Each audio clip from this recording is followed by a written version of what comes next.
ดอกน้อยเฝ้าคอยคนที่ใจบุญมาโอบเอื้อเกื้อกูลรู้ค่า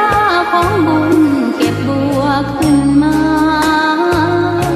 เพื่อสร้างความดีและสร้างบารมีดังว่าใช้ดอกบัวนี้บูชาพระสัมมาสัมพุทธเจ้า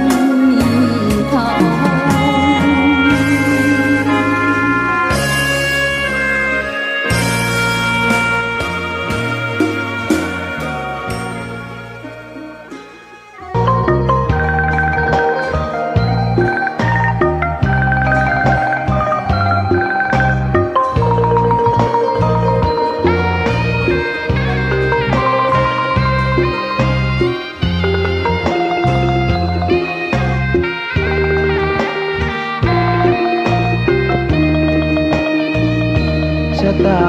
ฟ้าหรือบารมีช่างสายทางคนดีใจน้อมอธิษฐานบารมีสดใสสิ่งดีธรรมะขจัดขัดเกลาใจอยู่ที่ไหนใจก็สุขหมดทุกข์เลยณโอกาสกาลบัดนี้อัตมาภาพคงเป็นบุญที่ พระอาจารย์แก่น สร้างมาขอน้อมกราบไหว้สาบารมีสรีองค์ธรรมพระสัมมาสัมพุทธเจ้าพระธรรมเจ้าพระสังฆเจ้าพระอรหันต์พระสงฆ์องค์สามเณรเจ้าจุตนจุองค์ขอเจริญพรเจริญธรรมเทพไทยเทวะเทวาพระแม่ธรณีเจ้าที่เจ้าตาพร้อมสหธรรมิกทายกทายิกาศรัทธานาบุญตั้นตั้งหลาย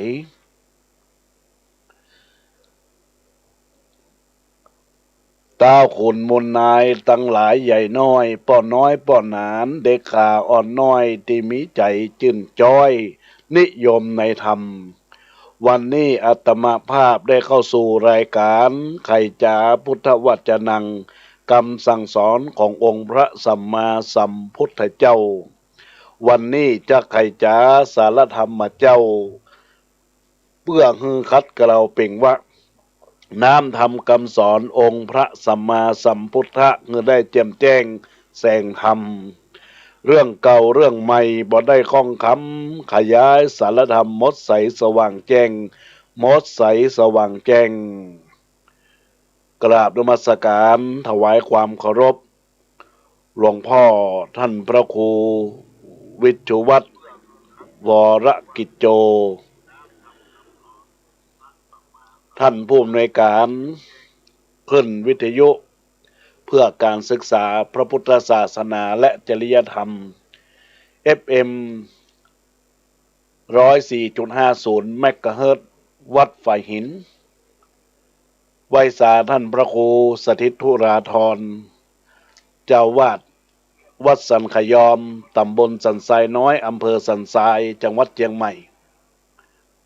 วิหารอุโบสถไม้สักทองในโอกาสกาลบัดนี้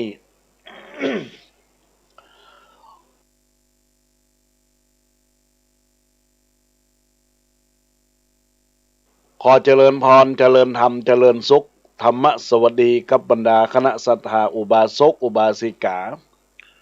ทายกทายิกาศรัทธานาบุญตั้นตั้งหลายวันนี้รายการธรรมะในวันนี้อาตมาภาพจักได้แสดงพระธรรมเทศนาเป็นธรรมวัตรเปื้อนเมืองล้านนาเรื่องอานิสงส์ตามหาคนตายเพราะว่าวันพรุ่งนี้ก็เป็นวันในโอกาสที่จะได้12เหนือก็จะได้เดือนดับแล้วเนอะในโอกาสนี้แล้วก็เขาเจ้าเหล่านั้นที่จะได้ปลดปล่อยจิตตะดวงวิญญาณของท่านได้ มารับขัวกินขัวตันก็จะเป็นวาระแถมวาระหนึ่งแล้วก็บรรดาญาติโยมทั้งหลายอุบาสกอุบาสิกาหมายมีแม่เกษลานายเสกสิทธิ์นายเสริมพงษ์นายเอกพลพงษ์พิกุลพร้อมด้วยลูกๆหลานๆจากบ้านสันทรายหลวงอำเภอสันทรายจังหวัดเชียงใหม่ก็ได้เป็นเจ้าภาพเจ้ากันฟังธรรมอานิสงส์ตามหาคนตายอุทิศไปหายังพ่อแก้วแม่บัวคำนายคณิตลุงทีปัญญาลัตน์พ่อสุเทพพงษ์พิกุลผู้ลงรับดับขันไปในโอกาสนี้ดังนั้นแล้วบรรดาญาติโยมสาธุชนท่านผู้ฟังทั้งหลายได้โอกาสรับฟังอยู่ในขณะนี้ก็ขอเจริญพรญาติโยมท่านสาธุชนท่านทั้งหลายได้ตั้งหูประสาทโสตประสาทรับฟังพระธรรมเทศนาที่เป็นบุญเป็นกุศลกับตนกับตัวท่านเจ้าภาพซึ่งหมายมีแม่เกษลานายเสกสิทธิ์นายเสริมพงษ์นายเอกพลพงษ์พิกุลพร้อมครอบครัวและลูกหลานเหลนทุกผู้ทุกคนได้น้อมถวายจตุปัจจัยปุจจากันเทศกันธรรมอานิสงส์ตามหาคนตายในครั้งนี้จตุปัจจัย1,000 บาทก็ต้องขออนุโมทนาขอบคุณเพื่อเป็นบุญเป็นกุศลติดตามตัวตนยังแม่เกษลาพงษ์พิกุลพร้อมครอบครัวที่ได้ตั้งเจตนารมณ์อุทิศส่วนบุญสุขกุศลในเทศกาลเดือน12มาครบมาไขว้ท่านก็บรรละเสียยังเหตุกองประเพณีนิยมที่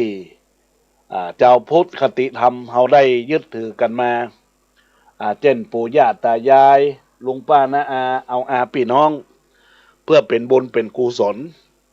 เสิร์ฟให้ตัวหอยเฮือเขาเหล่านั้นที่ได้พ้นจากที่ยากคือได้ภาคจากที่ทุกข์คือได้ถึงสุขยิ่งขึ้นไปตามคติแนวทางที่เป็นคำกล่าวคำห้าวว่าเทศกาลตามเดือน12ตามฮีดกอยหอยกองบัวลานเก่าเกลือประวัติมีมาไผบ่ล้างเรือต่างก่อไฟเอื้ออาทร กินตาลหยาดน้ำทำบุญสืบสารบุญกินบุญตาลเดือน12เจ้าตาลหาปิตามารดาเป็นเจ้าบุพกาลีผู้มีอุปการะคุณที่ฮือเฮาได้สืบทอดสมบัติตระกูลจนได้เพิ่มพูนสมบัตินั้นบ่นักก็น้อยเดือน12ออกประเพณีทำบุญหาเพศผีตั้งใหญ่และน้อยซึ่งนรกปล่อยมาเยี่ยมญาติพี่น้องฮือมารับครัวกินครัวตันเมืองมนุษย์แส่ซองในหนแห่งห้องเมืองคนถ้าลูกหลานบ่ตานหาเขาก็บ่ร้อยโหนจักพร่ำบนหาคนบ่กินบ่ตานหาเขาเนื้อเจ้าเขาสะจับแจ้งฮือตุกเนื้อเจ้าเพราะเขาบ่ได้รับครัวกินครัวตานถ้าตานหาเขาแล้วเขาก็จักปันปอนฮืออยู่ม่วนกินหวานร่ำรวยพันจัดนี้จัดหน้าธรรมเทศนาถ้าจะแต่เนื้อค่าฮือพิจารณาแต่เตอะบรรดาญาติโยมสาธุชนทั้งหลายเป็นคติธรรมในโอกาสที่บรรดาศรัทธาญาติโยม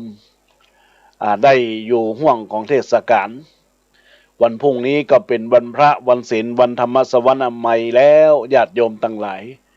ก็พยายามทำบุญสุนทรทานตามเหตุตัวหอยตามประเพณีดังที่อาตมาภาพได้กล่าวเป็นคติธรรมเนี่ยแหละญาติโยมทั้งหลายก็จะเป็น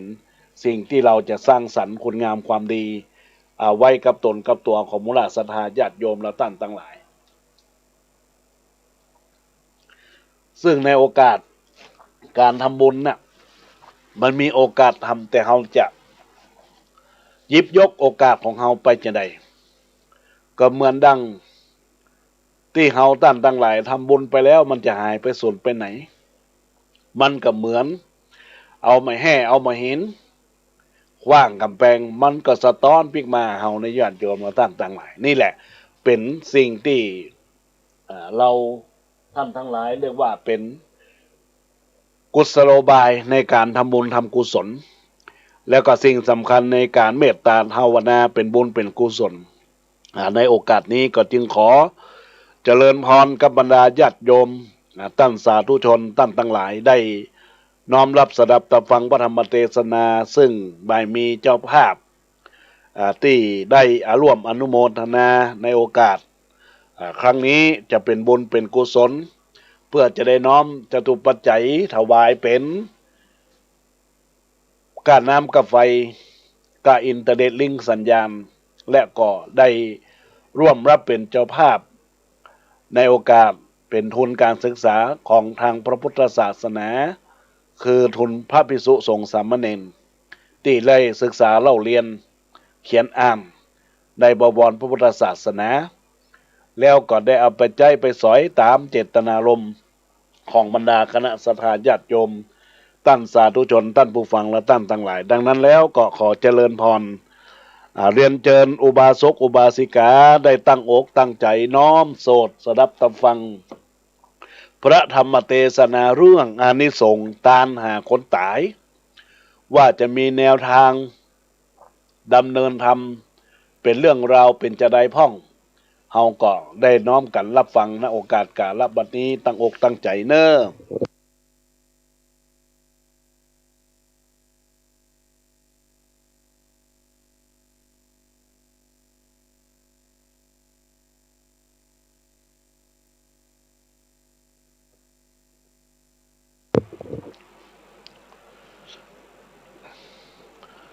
นะโมตัสสะภะคะวะโตอะระหะโตสัมมาสัมพุทธัสสะเอวัมเมสุตังทัตวนัมปิสังคสาติอาเทนกาถาอัญญตลังพระมนังอารัมภกาเทเสสาทโวดูลาสัพโพลิสาตังลายคาถาอันนี้พระพุทธเจ้าตนผามเงาติโลกาประลบเสิงพรามผู้หนึ่งอันอยู่เมืองสาวัตถีผู้มีเข้าของสัมปติมากมายพรามผู้นี้ก็มีลูกชายผู้หนึ่งเป็นที่ฮับจังเลินใจยิ่งนักเท่าว่าลูกชายผู้นั้นมีเปียติมาเบียดเบียนตนอยู่มาบ่นานเท่าใดลูกพรามผู้นั้นก็มาถึงอันใดตายไปงั้นแลในกาลยามลูกพรามตายไปดังอันก็มีความอาลัยโศกทุกข์มากนักพรามก็ร้องรำรักลำไรไปมาเพราะมีความทุกข์ขาบ่น้อยเหตุลักลูกน้อยตนตายจึงกระทำเลิกซากสงสการน้ำใบเผาเสียในป่าจาแล้วหาเสื้อผ้าขวาใบตั้งเสียสาดไว้ในมณฑปอันตนแปลงไว้นั้นแล้วก็แต่งใจอย่างขาขวาผู้หนึ่งอยู่รักษาและส่งข้าวน้ำอาหารตั้งเข้าแหล่งเข้าง่ายแก่ลูกชายต้นจุวันก็มีแล ในกาละเมื่อลูกพรามได้ตายไปดังอันก็มีความอาลัยโศกทุกข์มากหนาพรามก็ร้องรักลำไรไปมาเพราะมีความทุกข์ขาบอดน้อยเหตุหักลูกน้อยตนตายจึงกระทำเลิกสากสงสากการนำไปเผาเสียในป่าจ้าแล้วหาเสื้อผ้าขวบใบตั้งเสียศาสตร์ไว้ในบนดบอันโตนแป้งไว้นั้นแล้วก็แต่งใจยังข้ากว่าผู้เนิงเธออยู่ในหักษาและส่งข้าวน้ำอาหารตั้งข้าวแรงข้าวงายแก่ลูกชายตนจุวันวานส่วนว่าถ้าสี่ขาคนใจผู้นั้นก็อยู่หักษาส่งเข้าแหล่งงายแก่ลูกชายต้านพรามนับว่าใดประมาณปีหนึ่งบ่ใดขาดสักวันก็มีแลเอกเทวาสังยังมีในวันหนึ่งฝนก็มาตกน้ำก็มานองมากนักแลใจตาสี่คนใจโพนนั้นก็บ่อาจจะข้ามน้ำไปได้ก็ลวดเยินอยู่ริมฝั่งน้ำนั่นแหละในขณะยามนั้นยังมีเจ้าภิกขุตนหนึ่งก็จะเดินไปบิณฑบาตเขาภิกขุเจ้าก็มารอดที่นั้นส่วนว่าข้าใจผู้นั้นได้หานก็มีใจมีมันยินดีมากนักมันก็จึงเอาอันจักไปส่งลูกพรามนานไปใส่บาตรเจ้าภิกขุแล้วก็มาอุทิศส่วนบุญส่วนกุศลนั้นไปถึงลูกด้านพรามผู้อันตายไปนั้นแล้วก่อนนี้กลับคืนไปสู่บ้านเฮียนแห่งตนก็มีแลโศกเกกุมาโลอันว่าลูกชายต้านพรามผู้นั้นอันตายไปเป็นเพศอยู่ในปัจจานานการว่าเบกุเจ้าได้รับเอาเขาบินที่บาทแล้วก็กระทำอนุโมทนาต่อส่วนบุญนั้นโดยใจยินดีก็มีแลตัสสะเมงขาเนในเมื่อแล้วขณะย่ำนาน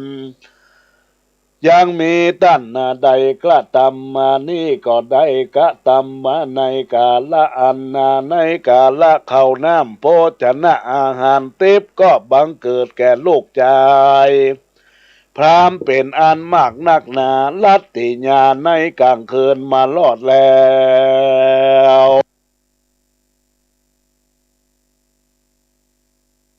มันก็ไปสำแดงนิมิตถ้าฝันแก่ป้อแห่งตนว่าดูแลป้อเอ่ยในกาละเมื่อก่อนข้าก็เป็นลูกหลากจำเลินใจแก่ป้อแต่เมื่อข้าตายไปได้ปีหนึ่งแล้วพ่อและแม่และญาติกาพี่น้องจักข้ากินปอคาบนึ่งแก่ข้าก็หาบ่อใดเต้ามีในวันนั้นเองแต่วันวานี้ข้าก็จึงได้กินข้าวงายและพ่อเอ๋ยว่าอันก็มีแลปุณทิวาเสในวันลงมาลุงเจ้าพรามก็หามายังใจผู้นั้นแล้วก็มาถามว่าดูแลข้าใจกูมึงอุปัฏฐากยังรักษาลูกฮักทั้งหลายกูได้เอาข้าวน้ำปีกางานไปหายังปัจจาแล้วก็ได้กะตำมากลางคืนนี้กูก็ฟันหามยังจะเมื่อนั่นข้าใจก็บอกว่าดูกะละต้านพามลูกฮักของต้านได้ตายไปนานประมาณปีหนึ่งข้าก็ได้ส่งข้าวน้ำอาหารอยู่ระบอกขาดดังอันเต้าว่าในวันวานนี้ฝนก็มาตกน้ำก็มานองมากนัก ข้าบ่อาจข้ามไปได้ก็ลวดย่างอยู่ที่ฝั่งแม่น้ำในการะยามนั้นนา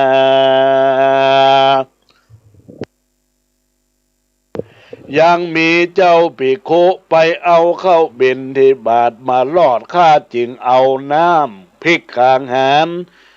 เข้าตั้งหลายนั่นใส่บาทแล้วอุทิศบุญไปหายังลูกท่านพราหมณ์ก็มีได้แลโสพรามโนส่วนว่าพรามก็มาคะเนงใจว่าโอ้ยหนอเขาอันกูเอาไปส่งแก่ลูกใจ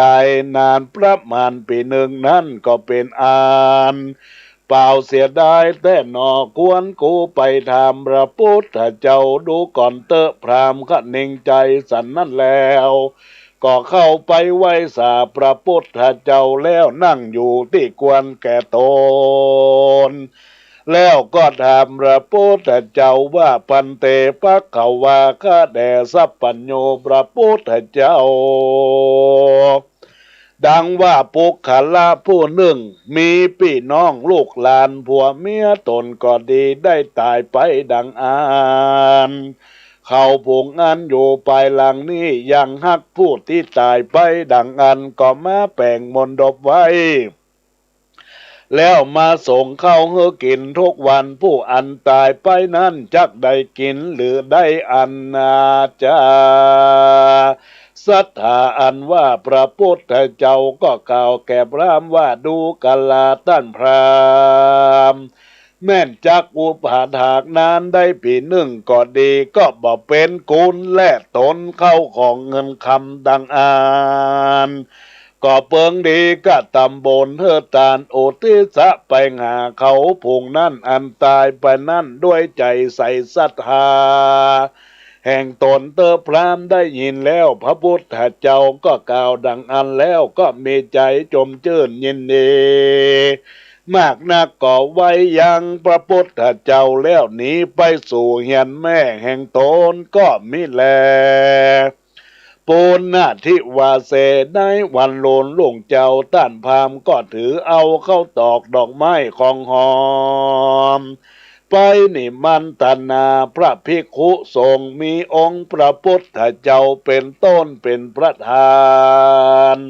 ไปส่งเฮียนแห่งตนแล้วก็เฮอตานข้าวน้ำโภชนะอาหารต่างๆตั้งผ้าผ่อนตอนจันแลและอาสนะขึ้นนาลปัจจัยทั้งหลายเพื่อจากอุทิศส่วนบนส่วนกุศลไปงานลูกชายแห่งตนนั้นแลส่วนอันว่าข้าวน้ำโภชนะอาหารและสัมปัตวัตถุต่างหลายก็เกิดแก่ลูกชายต้านพามมากนักก็ได้พ้นจากอันเป็นเพศเป็นเพแล้วเอาตนหนีไปเกิดที่จันฟ้าเลิศสวรรค์วิมานกรรมอันสูงใด12โยกยานาในจันฟ้าตาวติงสาสวรรค์คเทวโลกก็มีวันนั้นแหละนาในเมื่อพระพุทธเจ้าและภิกขุทั้งหลายฉันเข้าน้ำแล้วก็เสด็จกลับคืนไปสู่เจตวันมหาวิหารก็มีแลส่วนลูกชายต้านพามกันใดเสวยสัมปติทิพย์แล้วก็ลงมาสำแดงคือป้อแห่งตนจุประการส่วนว่าต้านพรามเมื่อหูเหตุว่าลูกตนได้เสวยสัมปติทิพย์แล้วก็มีใจจมชื่นยินดีมากนักก็หาเข้าตอกดอกไม้ลำเตียนไปไว้พระพุทธเจ้ากล่าวว่าพันเตภควาข้าแด่สัพพัญโญพระพุทธเจ้าส่วนการเฮือตานก็มีประอานิสงส์มากนักจะและนาแต่แลอันว่าลูกแห่งข้าผู้ข้าทั้งหลายใจยิงแห่งข้ามากนักก็ลวดได้พ้นจากอันได้ตายไปเป็นเพศเป็นผีได้เสวยดีอยู่ในจันฟ้าตาวติงสาปุ้นแล ศรัทธาอันว่าสัพพัญโญพระพุทธเจ้าก็เทศนาธรรมเมื่อแก่พรามผู้นั้นด้วยคาถาว่าทัตวานัมปิสังฆสาติอนาปกัญจพรามนังปัญจญาณังสยานังปัญจวัฏฏเสสนังนิจจังรู้กลาตันพรามปุกละผู้ใดมีใจใส่ศรัทธาในกุลแก้วเจ้าทั้งสามประการได้กระทำปูจาทรงสักการตามข้าไปหายังผู้ชุติตายมรณาไปสู่ปัลโลกไปนาอันมีตนว่าได้เหิดตานและรักษาศีลเมตตาภาวนาก็อาจจะคือได้เป็นประโยชนะแก่ผู้ฆ่าตั้งหลายได้พองเตออันว่าสู่ต้านตั้งหลายได้หอมยับหาเข้าว่าของเงินคำไว้แล้วพูดยังอยู่เป็นอันมากบอกกาดบอกกาจากสุขสามประการก็คือได้บนกุศลที่ตนตัวของต้านตั้งหลายได้กระทำปั่มเป่งบนนี้แล้วก็คือมีความสุขหือใดเสถียรหือได้อยู่เย็นเป็นสุขไปในที่คากาละวันนี้ยามนี้เตี้ยงแต่ดินหลีบ่อยาจะแลนาอันว่ามูลละศรัทธาต้านต่างหลายที่ได้รับฟังประธรรมเทศนาอันชื่อว่าธรรมดวงนี้ชื่อว่าธรรมอานิสงส์ตานาผู้อานิจจการตายไปอันพามผู้นั้นก็ได้เถิงโสดาปฏิกาละคือเป็นโสดาบันตามบุญสมปานแห่งตนอันได้กาตามาแต่ก่อนก็มีวันนั้นแหละนาพระมนาวัตถุนิทธิตังขิญญาอันได้เทศนาอุทิศส่วนบุญส่วนกุศลผู้ตายผู้ไวยชนผู้ถึงแก่กรรมอนิจจการตายไปนานเท่าใดก็ฮือใดสมฤทธิตามเจตนารมณ์ของท่านเจ้าภาพก็บังคมสมเลศเสด็จท่านบรรดาสาธุชนพุทธบริษัททั้งหลายทุกท่านทุกคนได้น้อมโสดสดับตะฟังการแสดงพระธรรมเทศนาเป็นธรรมวัดพื้นเมืองล้านนาอันชื่อว่าธรรมอานิสงส์ตานหาคนตายหรือว่าอนิจจการตายไปแล้วซึ่งอานิสงส์ตานทำหาคนตายนั้นญาติโยมทั้งหลายเมื่อได้น้อมรับสดับฟังแล้วในเนื้อหาใจความธรรมเป็นเนื้อหาที่ได้แสดงออกซึ่งเป็นบุญเป็นกุศลที่เราท่านทั้งหลายจักได้เป็นบุญกุศลกับท่านทั้งหลายที่ยังอยู่เป็นมนุษย์เป็นปุถุชนแล้วคนที่ล่วงพ้นไปก็คือคนตายอันเป็นพ่อเป็นแม่เป็นญาติเป็นพี่น้องเป็นลูกเป็นหลานเป็นสามีเป็นภรรยาก็ตามซึ่งการทำบุญสูญทอนทานตามหาคนตายนั้นก็เกิดขึ้นในสมัยครั้งพุทธกาลญาติโยมอย่างที่อาตมาเทศน์นี่นะซึ่งอาตมาได้เทศน์ทำไปก็จะได้สรุปเพื่อบรรดาญาติโยมท่านสาธุชนท่านผู้ฟังทั้งหลายได้เข้าใจแถมครั้งคราวหนึ่งเนื่องจากว่าบางครั้งอาจจะฟังกำเมืองสำเนียงกำเมืองบ่ชัดบ่เจนก็จะได้เป็นการสรุปให้ญาติโยมท่านสาธุชนได้น้อมรับฟังในใจความของธรรมเทศนาในเรื่องนี้ก็เป็นเรื่องของกาละที่เราท่านทั้งหลายทุกท่านทุกคนที่เฮาท่านทั้งหลายได้ล่วงพ้นจากความเป็นจากความตายคนอยู่ด้านหลังก็จะต้องทำบุญอุทิศไปหาซึ่งเรื่องนี้เกิดขึ้นในสมัยครั้งพุทธกาลเมื่อองค์สมเด็จพระสัมมาสัมพุทธเจ้าพระองค์ยังได้ประทับ ณที่วัดเชตวันมหาวิหารแล้วก่อนในกาลที่ในโอกาสบรรดาญาติโยมสาธุชนเราท่านทั้งหลายทุกท่านทุกคนได้รับฟังธรรมนี้ไปแล้วในโอกาสที่ทุกคนได้รับฟังไปนะก็มีเรื่องราวของลูกของท่านพราหมณ์ลูกท่านพราหมณ์เนี่ยได้ตายท่านพราหมณ์ก็มีความฮักมีความอะไรใจคล้องสิ่งตั้งหลายตั้งปวงที่เกิดขึ้นแล้วก็ญาติโยมและท่านทั้งหลายเราท่านทั้งหลายที่ได้รับฟังแล้ว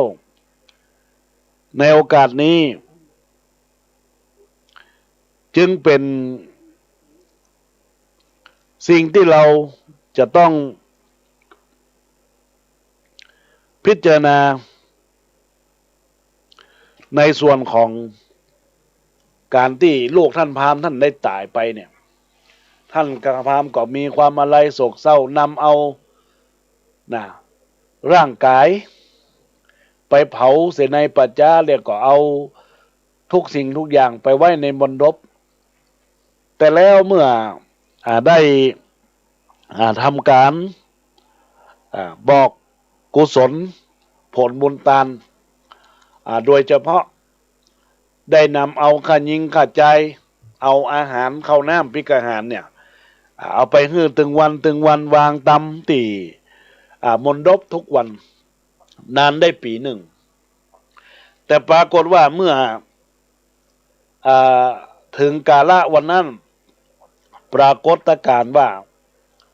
มีฟ้าฝนตกลงมาน้ำก็ท่วมทำให้บ่สามารถที่จะไปได้ก็จึงเห็นยังภิกขุเจ้าสามเณรเจ้าพระภิกษุองค์นั้นได้มาบิณฑบาตก็ได้น้อมถวายทานข้าวน้ำพิกอาหารข้าวน้ำพิกอาหารเมื่อพระเจ้าประสงค์ได้หยาดน้ำไปแล้วก็เป็นผลบุญทานไปถึงยัง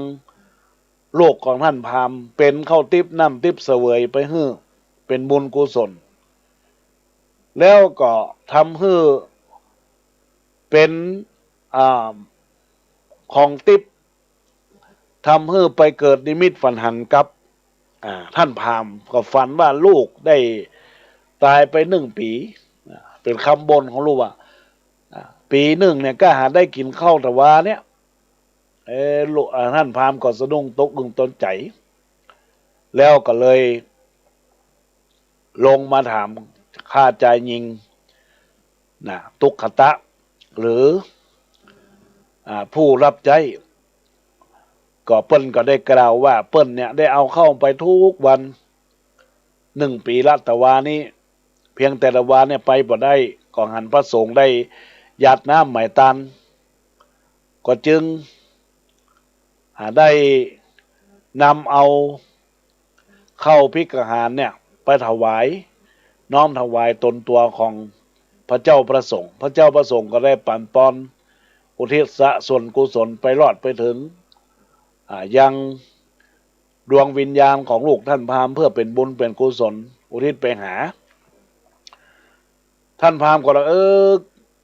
มีความคิดพิจารณาแล้วเป็นว่าได้เอาเข้าน้ำพิกอาหารปีหนึ่งเนี่ยไปนี่มันเป็นกุลโลนี่ก็เลยไปถามพระพุทธเจ้าแน่นอนพระพุทธเจ้าพระองค์ก็นั่งประทับอยู่ที่วัดเชตวันวิหารพระเจ้าก็ได้รับคำถามจากลูกจากท่านพราหมณ์เกี่ยวกับลูกท่านพราหมณ์ที่ว่าตายไปพระพุทธเจ้าก็บอกว่าการที่คนตายไปเนี่ยเอาเข้าเอาน้ำพิกอาหารไปฮื้อวางไว้บ่ได้เนี่ยมันแบบเป็นประโยชน์จะนะอย่างเฮาเนี่ยกันในบ้านเวลาเฮามีงานศพเอาวางตำมันบ่ได้กินอันยังได้กินญาติโยมทั้งหลายมดแมงแมงงูตอมบ่ได้กินซะอย่างปล่อยของบุตรของเน่าไปเหี้ยแต่เวลาเมื่อเฮาได้ไปถวายทานพระสงฆ์องค์เจ้าซึ่งเป็นผู้มีศีลมีธรรมเป็นผู้ปฏิบัติดีปฏิบัติชอบเป็นผู้อยู่ในศีลกรรมฐาน ได้รับของกินก่อนตายก็บุญนั้นก็ไปเกิดกับผู้วายจนผู้ตายดังนั้นลูกนภาก็ตึงได้อย่างนั้นนะท่านพราหมณ์ก็ปิกไปกราบทูลพระเจ้าแล้วก็ปิกไปบ้านสั่งค่าจริงค่าจ่ายว่าวันพรุ่งนี้จะน้อมนำถวายเป็นทานข้าวน้ำพริกอาหารโภชนะอาหารตั้งหลายไปถวายแผ่กุศลให้ลูกของท่านพราหมณ์อานิสงส์เหล่านั้นก็เกิดขึ้นกับลูกพราหมณ์ได้ปนติยากคือได้ถึงสุขนะยิ่งขึ้นไปด้วยอานิสงส์ของการตานทางคนตายก็เป็นพระอานิสงส์นั่นแหละญาติโยมทั้งหลายเป็นประโยชน์นะดังนั้นแล้วการที่เราได้ทำบุญอะไรก็ตามที่เกี่ยวข้องกับผู้ตายผู้วายชนผู้อนิจการตายไปเก่าเน่าเมินมันก็จึงเป็นอานิสงส์ที่เกิดขึ้นอย่างในธรรมอานิสงส์ตันหาการถ่ายที่เกิดขึ้นนะเกี่ยวข้องกับเรื่องราวของท่านพราหมณ์นะลูกของเปิ้นได้ตายไปนะได้ทำบุญสุนทรทานลูกของเปิ้นก็ได้รับส่วนกุศลไปสู่สุคติสัมปริยภพในด้านดีแล้วท่านพราหมณ์ก็ได้ถึงขั้นโสดาบันเพราะได้กึศถึงยังบุญกินบุญทานรักษาศีลเมตตาภาวนาหูอันใดอันผิดหูอันใดอันถูกหูอะไรที่ต้องปฏิบัตินี่แหละคือเป็นผู้มีปัญญาเป็นผู้ที่มีความปฏิบัติเกิดขึ้นในหลักธรรมก็เรียกว่าขั้นโสดาบันในญาติโยมและท่านทั้งหลายก็เป็นบุญเป็นกุศลเพราะฉะนั้นแล้วในโอกาสวันนี้ที่ทางแม่เกษราพงพิกุลพร้อมด้วยกับบรรดาบุตรชายนายเสกสิทธิ์พงพิกุลนายเสริมพงษ์พงพิกุลนายเอกพลพงพิกุลพร้อมด้วยหลานทุกท่านทุกคนในครอบครัวของท่านเพื่อจะได้บุญกุศลไปหายังผู้วายชนในวันนี้ก็ขอให้เป็นอานิสงส์ที่ได้อุทิศบุญกุศลไปถึงผู้วายชนแล้วก็ขอเรียนเชิญแม่เกษราที่อยู่ที่บ้านสันทรายหลวงตำบลสันทรายหลวงอำเภอสันทรายจังหวัดเชียงใหม่ที่รับฟังอยู่ในขณะนี้ได้ตั้งใจปัตตาอนุโมทนาหยาดน้ำใหม่ตาลหลังน้ำหยาดหลังลงที่รับรองเพื่อเป็นน้ำใสสะอาดแผ่กุศลไปถึงยังผู้วายชนตามคติความเชื่อของหลักของพุทธศาสนาตามศาสนพิธีปฏิบัติเนอะก็ขอเรียนเชิญแม่เกษราได้รับปอนณโอกาสบัดนี้ยะถาวะลิวางหาปูลาปาลิปูเรนติสาคะลังเอวะเมวะอิโตทินนังเปตานังอุปกัปปติอิติตังบริตังตุมหังกิปะเมวะชะเมจันตุสัพเปปุเรนตุสังกปาจันโทปันนาลาโสยถามณีโชติลาโสยถาอิมินาบุพบุภาราจะตนังจตุปัจจัยไตยวัตุตนะปะตังตานังโอเทสะทานังนิปนะปัจจโยโหนตุโนดิจังดีและอาจจะในวันนี้ก็หาเป็นวันดีสลีสุขมังคระอันผาเสริฐล้ำเลิศยิ่งกว่าวันและยามตั้งหลายบัดนี้ใหม่มีปฐมมูลละศรัทธาตนตัวของแม่เกษราพงพิกุลนายเสกสิทธิ์พงพิกุลนายเสริมพงพิกุลและนายเอกพลพงพิกุลพร้อมด้วยหลานและครอบครัวของทุกท่านทุกคนต่างคนก็ต่างมาเป็นต้นเป็นประธานเพื่อจะน้อมนำมุญยะลายสีได้น้อมจตุปัจจัย1,000 บาทอุทิศบุญกุศลฝากไปหายังป่อแก้วแม่บัวคำนายคณิตลุงทีปัญญาลัตน์และป่อสุเทพพงพิกุลผู้อันจุติตายมรณาไปสู่ปรโลกไปหน้าอันมีกาเมื่อก่อนที่ได้กล่าวมาแล้วแม้นว่าเขาเจ้าข้าทั้งหลายได้วางอารมณ์อะไรจิตเจตนาไปบ่จั่งไปประตกงองขังวางเอาเวทีตุกกะลีลำบากห้อนบ่ได้อาบอยากบ่ได้กินดังอันก็ดีก็ขอให้ส่วนบุญทานทั้งหลายที่แม่เกษราและนายเสกสิทธิ์นายเสริมพงษ์นายพงเอกพลพงพิกุลพร้อมด้วยหลานโดยอุทิศส่วนบุญส่วนกุศลวันพวกนี้จงไปหลอดไปเติงอยากกินเจ้าข้านึกได้กินได้บริโภคแม้นว่าตนตัวของเจ้าข้าได้รับส่วนบุญทานทั้งหลายดังอันเองเดียวก็บ่ได้ก็ดีก็ขออัญเชิญตนมเหสิกาเตวบุตรเทวดาพระญาอินทร์พระญาพรหม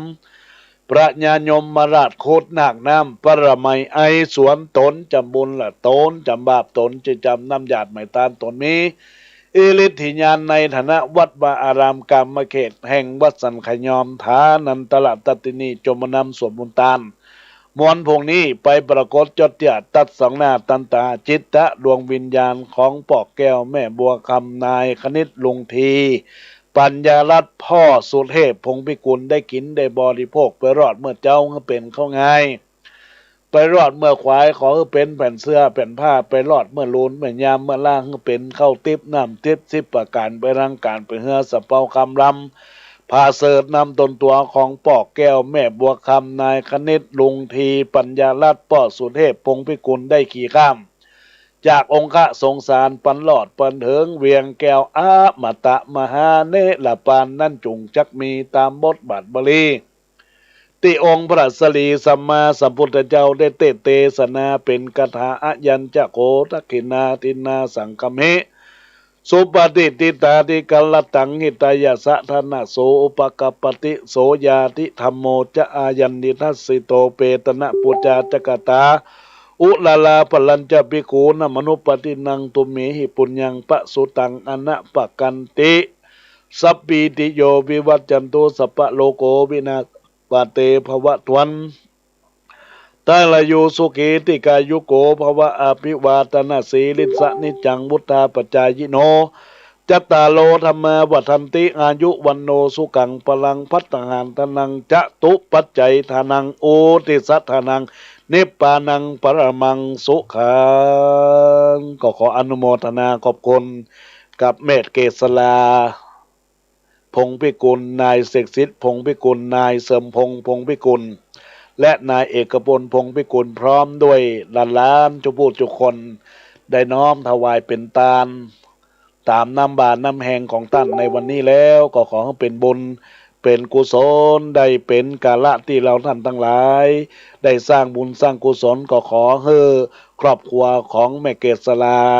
พงพิกุลและครอบครัวทุกท่านอันหมายมีนายเสกสิทธิ์นายเสริมพงษ์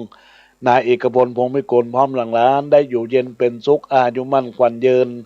ปราศจากทุกโศกโรคภัยไข้เจ็บจะได้มีสิ่งใดมากำมากาย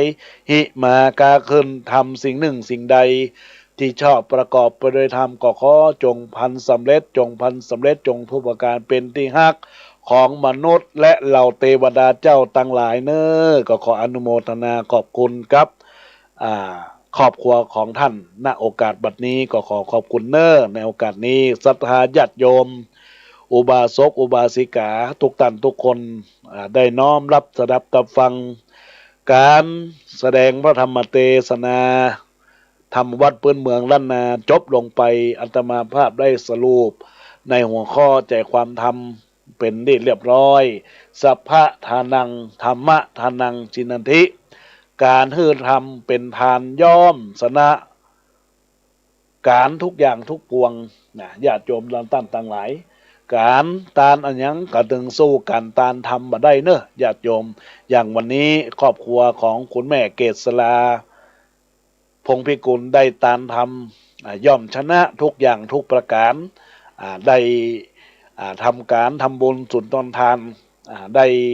เตะทำในวันนี้สัตาอุบาสกก็ได้รับฟังกันเป็นวิทยาทานท่านได้เป็นธรรมทานแล้วเราท่านทั้งหลายก็วิทยาทานได้ทราบได้ฮู้โดยทั่วเทียกันสิ่งใดที่บ่ทราบบ่ฮู้ก็จะได้ฮู้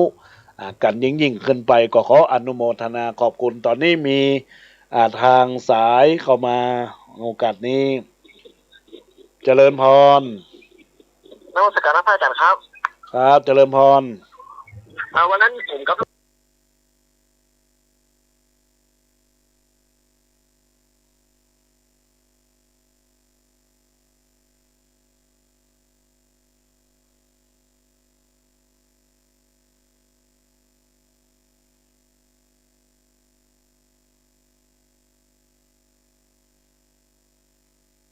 ก็มีญาติโยมได้โทรศัพท์เข้ามาสอบถามข้อมูลเกี่ยวกับการออกเผยแพร่ธรรมก็จากได้เป็นบุญเป็นกุศลในโอกาสนั้นเนอะตอนนี้ญาติโยมทั้งหลาย ในโอกาสที่อาตมาภาพได้ทำการในส่วนของการออกรายการธรรมะได้ไลฟ์เฟซในโอกาสนี้ไลฟ์สดแล้วก็บรรดาศรัทธาญาติโยมต่างหลายก็คงจะได้ทักทายกันในกล่องข้อความก็เจริญพรกับคุณโยมอนัตตาเจริญพรกับแม่เอ้ยสุติวงศ์เจริญพรกับคุณโยมพินชลิยานิติประสาทเจริญพรกับป้อหนานบินหลาหรือว่าอินหลาบุญธรรมรักษ์ป้อหนานกาแฟดำเนอร์ที่ทักทายเข้ามาถามไทยขึ้นแล้วก็ยังเป็นครูบาอาจารย์ได้ประสิทธิ์ประสาทเข้าห้ามคำก่อนมาณโอกาสนี้ตัวขอเจริญพรครับยายนวลพระจงมนเตชะกุลพงกรจากบ้านเดลกุลพุ้ยมุกในโอกาสนี้ได้รับฟังอยู่ขอเจริญพรกับแม่เอ้ยสุติวงศ์บ้านแม่ย่อยเจริญพรกับแม่มาลีนภิกุลจากตลาดกัดก้อมอำเภอเมืองจังหวัดเชียงใหม่หลังวัดยังกวงเจริญพรกับแม่กันดาศรีเนตรได้ทักทายเข้ามากราบนมัสการเข้ามาก็ขอเจริญพรคุณแม่การดาศรีเนตรจากบ้านทางดงเจริญพรกับคนลุ่มน้ำวางก็คงจะอยู่แม่วางเนาะเจริญพรกับคุณโยมนานชากาแฟสารกลางร้านกาแฟอร่อยมากสุดในจังหวัดเชียงใหม่ณสารกลางเน้อเจริญพรกับคุณโยมวันเพ็ญกันทวงศ์หรือว่าแม่วันเพ็ญกันทวงศ์บ้านปะติ้วได้ทักทายและแชร์ความหมายเจริญพรกับคุณโยมธนวันพุทธงามในโอกาสนี้จะได้ร่วมบุญงานกฐินสามัคคีของวันที่18พฤศจิกายนร่วมกันเน้อก็ขอเจริญพรโยมธนวันพุทธงามขอเจริญพรกับแม่เล็กโมมาณโอกาสนี้เจริญพรกับแม่เอ้ยสุติวงศ์เน้อเจริญพรกับคุณโยมทุกท่านที่ได้ทักทายเข้ามาในโอกาสกล่องข้อความพร้อมครับลายอันหมายมีเจริญพรกับแม่เกียงคำบ้านดอยสะเก็ดแล้วก็เจริญพรกับญาติโยมที่ทักทายเข้ามาแม่ขวัญใจได้ทักทายเข้ามาจากอำเภอแม่แจ่มได้ทักทายเข้ามาก็ขออนุโมทนาขอบคุณกับบุญกินบุญตามของบรรดาศรัทธาญาติโยมสาธุชนท่านทั้งหลายบุญกินบุญตาลบุญรับฟังจากการฟังเทศในโอกาสนี้ก็ขออนุโมทนาขอบคุณตอนนี้ก็คงจะเป็นสายในส่วนของกาละธรรมะทักทายสนทนาให้ขวัญกำลังใจกับบรรดาศรัทธาญาติโยมที่รับฟังจากคลื่นวิทยุวันนี้รู้สึกว่าจะพ่วงไปถึงคลื่นวิทยุสีขาวเพื่อชาวประชาเนอะห้วยตองซักอำเภอจอมตองจังหวัดเชียงใหม่ในโอกาสนี้ตัวแล้วก็บรรดาศรัทธาญาติโยมท่านสาธุชนท่านทั้งหลายในโอกาสนี้ก็สามารถทักทายอุจาทักทายในสายหน้าไมค์ที่เบอร์โทรศัพท์096 262 9694 096 262 9694เนอะในโอกาสวันนี้ก็หมายมีแม่จันฟองบ้านแจ้งโฮมเนอะได้โทรเข้ามากันเนอะแม่สายแม่จันฟองบ้านแจ้งโฮมเนอะได้ทักทายเข้ามาเบอร์โทรศัพท์เข้ามาเนอะ096 262 9694เนอะทักทายเข้ามาได้ญาติโยมที่อยู่ตั้งบ้านตั้งจองได้รับฟังธรรมะจากอาตมาภาพเกี่ยวกับเรื่องอานิสงส์ตามหาคนตายในโอกาสนี้ได้สรุปธรรมใจความธรรมก็เป็นตีคติสอนใจกับบรรดาศรัทธาญาติโยมแล้วในช่วงบ่ายอาตมาภาพก็จะได้รับฟังการฟังเทศน์ในโอกาสนี้ในโอกาสที่บรรดาศรัทธาญาติโยมท่านสาธุชนเราท่านทั้งหลายทุกท่านทุกคนในโอกาสนี้ก็ขอให้ท่านทั้งหลายได้ทักทายเข้ามาอุจจาเอื้อนเอ่ยในรายการในโอกาสนี้เนอะที่รับฟังไปแล้วเป็นจะได้ก็ขอเป็นเสียงไปถึงยังบรรดาญาติโยมที่จะทักจะตายเข้ามารับฟังคลื่นวิทยุ104.50 วัตต์ ฝ่ายหินแล้วก็ขึ้นวิทยุขึ้นห้วยตองซักอำเภอจอมตองจังหวัดเชียงใหม่ขึ้นสีขาวเพื่อชาวประชาของท่านผอ.พระครูอภิวัตวิกรมท่านเจ้าวาดวัดปักตังเจริญตำบลดอยหล่ออำเภอดอยหล่อจังหวัดเชียงใหม่ตัวในโอกาสนี้ญาติโยมมาตั้งหลายก็จะเป็นบุญเป็นกุศลการรับฟังในโอกาสนี้บรรดาญาติโยมท่านสาธุชนทั้งหลายพ่อแม่ทำกรรมไว้หลากหลายตายไปตกนรกหมกไหมเมื่อนรกปล่อยไส้ก็รีบมาหวังได้บุญญาที่ลูกส่งใจบ่โล่งเพราะผิดหวังลูกบ่ทรงของตาลหื้อหนอสักกรรมก็เกิดความน้อยแหน่งใจบ่เหมือนลูกผู้คนอื่นคนหลายเขาตาลหื้อพ่อแม่เขาเนื้อหายผู้ล่วงลับไปพร้อมไข่แต่ลูกไทยหนอคงลืมบุญกุลบ่กินบ่ตานถึงแม่ป่อเกาะย่อมน้อยใจอยู่นอจึงสาบและแจ้งออกกันมาตามธรรมะใครบอกดังได้สดับรับฟังมาผีก็ดังเช่นคนมีผีดีผีให้ผีอู้ดีผีโทสะก็มีหลากหลายยามพ่อแม่มีชีวิตก็คิดแต่จะเอาเข้าของถึงเวลาเดือน12ก็บ่ได้กึดกินกึดตันเพราะฉะนั้นลูกเต้าผู้ใดสืบสานมรดกและเป็นลูกที่ดีของพ่อแม่ก็ควรน้อมนำล้ำลึกถึงหาทำบุญอุทิศส่วนกุศลไปถึงยังปิตามารดาปุพพการีก็แล้วกันจะได้รับพรจากท่านทั้งหลายดังธรรมเทศนาได้จ๋าบอกไว้เป็นบุญเป็นกุศลกับตนตัวของมุราศรัทธาญาติโยมท่านสาธุชนเราท่านทั้งหลายดังนั้นแล้วบรรดาญาติโยมในโอกาสที่อาตมาภาพได้จัดรายการในขณะนี้บรรดาญาติโยมก็ถือว่าได้สร้างสมบุญร่วมอกร่วมใจกับท่านเจ้าภาพท่านเจ้าภาพได้มีใจอันเป็นกุศลในโอกาสนี้ก็จะเป็นบุญเป็นกุศลเนอะในโอกาสบัดนี้นั้นญาติโยมทั้งหลายในช่วงบ่ายอาตมาภาพก็จะได้พบปะกับบรรดาศรัทธาญาติโยมวันนี้อาจจะได้ตานทำกับผู้อุทิศบุญกุศลท่านเจ้าภาพในภาคบ่ายก็หมายมีมูลศรัทธาทุกท่านทุกคนจะได้ร่วมรับฟังทำเปิ้นเมืองอันนี้ส่งแทนพระคุณพ่อแม่เพื่ออุทิศบุญกุศลนี้ไปรอดไปถึงดวงวิญญาณของท่านดังนั้นแล้วบรรดาศรัทธาญาติโยมท่านสาธุชนท่านทั้งหลายได้รับฟังในโอกาสนี้แล้วก็ขอให้เป็นบุญเป็นกุศลกับบรรดาคณะศรัทธาญาติโยมท่านสาธุชนและท่านทั้งหลายเนอะเพื่อเป็นบุญเป็นกุศลในโอกาสนี้บรรดาอุบาสกอุบาสิกาทั้งหลายอาตมาภาพจะได้ขอประชาสัมพันธ์งานบุญงานกุศลของทางวัดสันขยอมวิหารอุโบสถไม้สักทองสงละนาท่านใดจะร่วมเป็นเจ้าภาพต้นกฐิน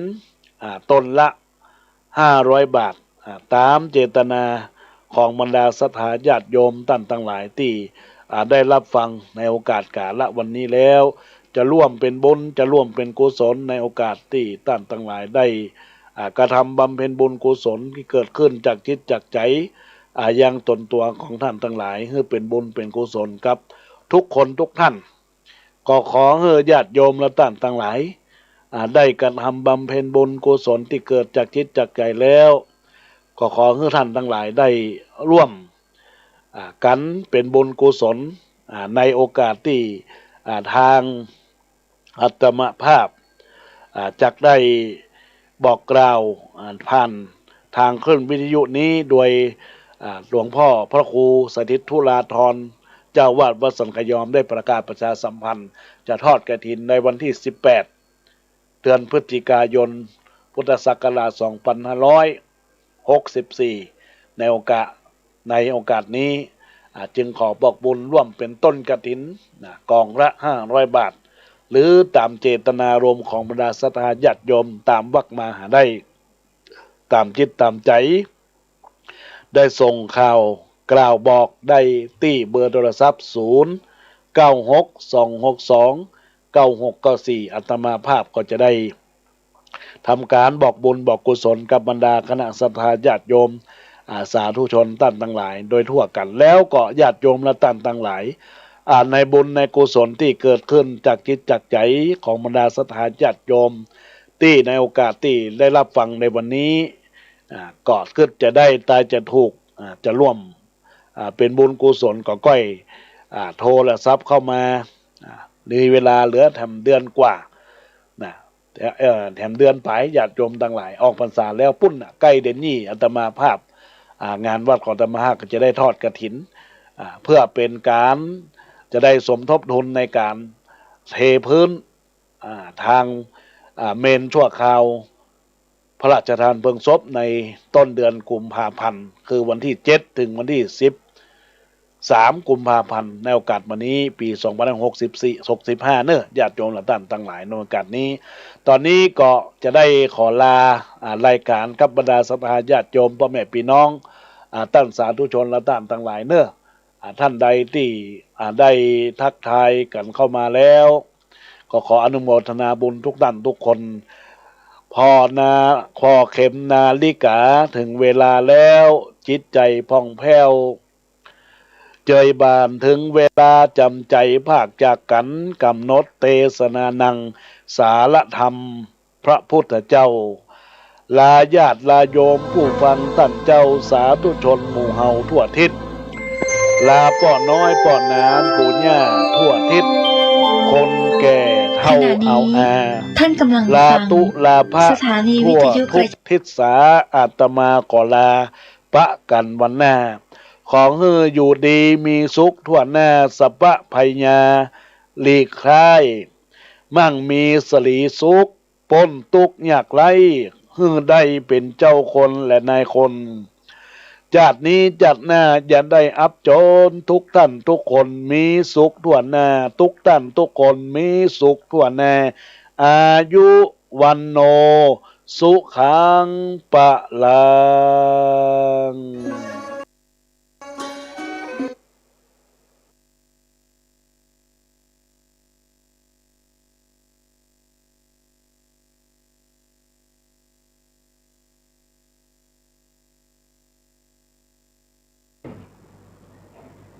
ในการรณรงค์ปลูกป่าและก็รักษาป่าเราขอให้มีการค้นคว้าหลักที่พระเจ้าทรงแสดงไว้เกี่ยวกับเรื่องเหล่านี้ก็เป็นการสนับสนุน